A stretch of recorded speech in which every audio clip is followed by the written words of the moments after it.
In this episode of Be the Teacher, we'll be discussing my portfolio and how to prepare a perfect portfolio. The fact is, I have many classes and many portfolios, but the trick to passing that portfolio is pretty much the same for each and every class.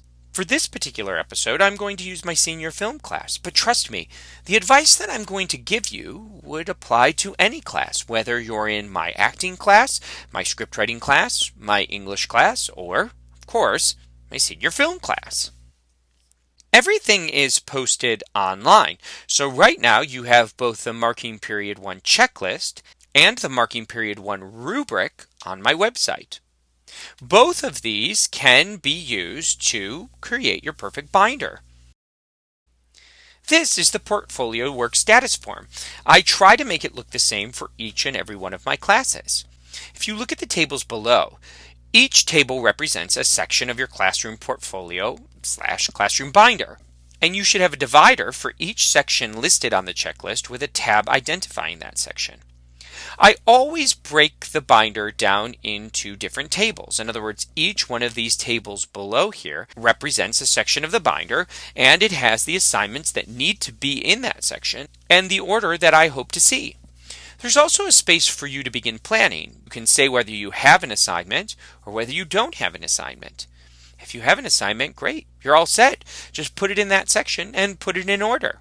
If you don't have an assignment, well, if I haven't collected the portfolio yet, you can use this page as an organizational tool. You can click Don't Have, and then you can go do the assignment and change your answer to Have when you've completed it.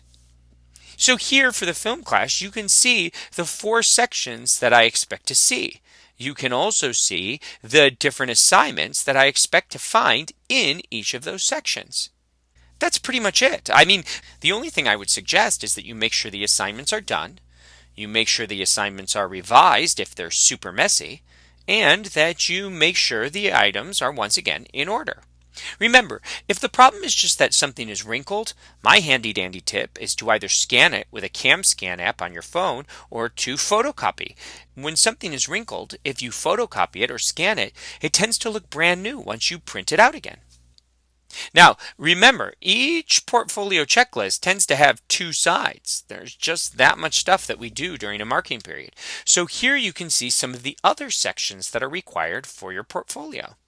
There's always instructions and stuff that might be confusing. I tend to highlight and underline and bold. So for example, right here, you see you have to place one of the following projects in your hands-on 1 section. That means the rest of the projects you don't have to put there, just one of these projects. See, this is for my first marking period senior film class, and at that point we've only done one of these projects. Students will get to the other 3 that they're missing because they must do 4 out of 5 assignments later on down the line. But that's something that we should discuss during the second marking period checklist for the senior film class. On the back of the checklist, there's also this box here that lets me know something that I may need to know about your portfolio. For example, maybe you have an 8th section for tests and quizzes, and that's where I'll find all your tests and quizzes. Well, you'll leave me that message here. Or maybe you have a section where you came up with your own order. Well, you'll leave me that message here because I keep this sheet next to me while I'm grading your portfolio. Anyway, I'm getting off topic. Like I said, if you're missing something, you can go and you can make it up. You see, I only put things on the checklist that I post on our school webpage. If I can't post it on the school webpage, I don't put it on the checklist. There's a few exceptions to this rule. For example, if something is a gigantic packet that I can't post online because it's too big, I might not post that on the internet. But for the most part, I try to include only the assignments that are on our school webpage. That way, when you get your checklist, you can go back and make up any assignments you're missing. This is not a trap. I'm just asking you to take your work and display it proudly and go back and make any changes that might be getting in the way of total success. But how do we measure that success? Well, for every single portfolio, I prepare a rubric. Every class's rubric is broken down into the same 4 categories: distinguished, proficient, basic, and unsatisfactory. Now, The rubric starts by saying, "Dear whoever." That's where I'm going to put your name. The following list contains comments that I frequently use when grading portfolios. After carefully reviewing your work, I selected the best 7 comments for your work.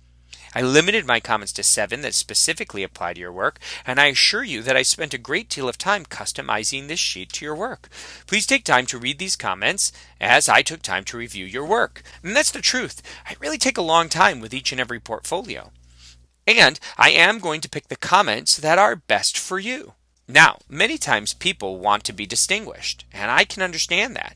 So, how do you get there? Well, in my portfolio, in most boxes, there are things that are underlined. Yes, sentences and phrases that are underlined. What you want to do is figure out where you want to be in that particular category, and you want to go to the underlined phrases to make sure that that's how your work looks. For example, here I'm looking for exquisite answers when it comes to the hands-on and the hands-on mini assignments. Exquisite answers. So when you were doing your PowerPoint, did you do the best that you possibly could? Or are your answers just generally appropriate to the task?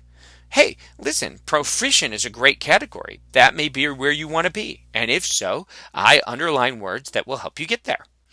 Once you are done reviewing the underlined sections, you'll come down here to the bottom where once you get this sheet back, I'll give you comments. So if you're looking at the sheet right now to prepare your portfolio, it's empty. But I promise you, I will eventually fill it up with a whole bunch of data. And I'll give you specific grades on certain parts of your portfolio. Here, for example, I give the hands-on 1 grade, and I give a journal grade, and then I give a total binder grade.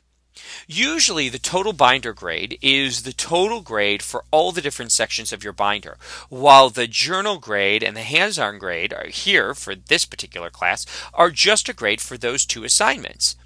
So don't make the mistake of totaling up all the boxes down below to get this grade here. This grade is a composite of the work inside your portfolio and the results of your rubric. So if you have everything in your portfolio and you address the underlined sentences for the part of the rubric that you want to land on, you should be fine. You should get a great portfolio grade that you'll be proud of. And I promise to give you comments if your portfolio is good that you'll be able to take home to your parents or your guardians. So that's it. That's it for this episode of Be the Teacher.